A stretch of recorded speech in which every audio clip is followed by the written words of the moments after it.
বন্ধুরা, আমি তোমাদের প্রিয় আপু মিঠাই রায়। কেমন আছো তোমরা? আশা করি ভালো আছো। আমিও তোমাদের ভালোবাসা ভালো আছি।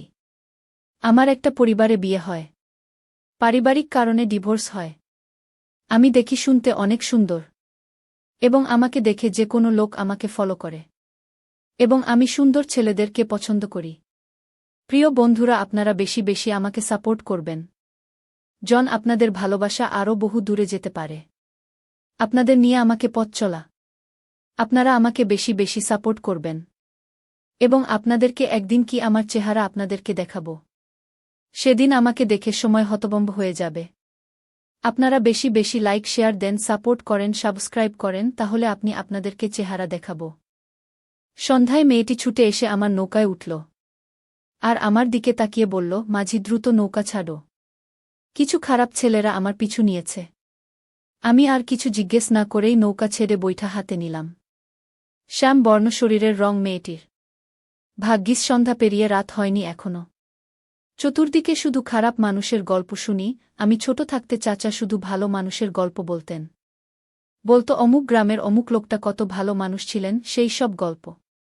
ভালো মানুষগুলো মনে হয় গল্পেই বাস করে। আবার মনে পড়ে চাচার কথা। আমার চাচা একজন ভালো মানুষ ছিলেন, কিন্তু তার কোনো গল্প নেই।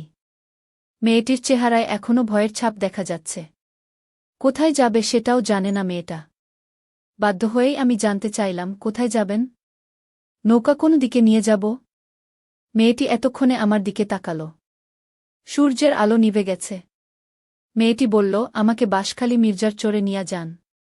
আমি শুনে তো আমার মাথায় হাত। আমি বৈঠা থামিয়ে বললাম, আমার নৌকা তো ইঞ্জিনের না। ইঞ্জিনের নৌকায় ঘণ্টা তিনেকের পথ। বৈঠা দিয়ে তো একদিন এক রাত সময়ের প্রয়োজন হবে। মেয়েটি বলল, আমার অসুবিধে নেই, আপনি নিয়ে চলুন। আর এই নিন আমার কানের দুল, তবুও আমাকে নিয়ে চলুন। মেয়েটি হাত দিয়ে কানের দুল খুলতে থাকল।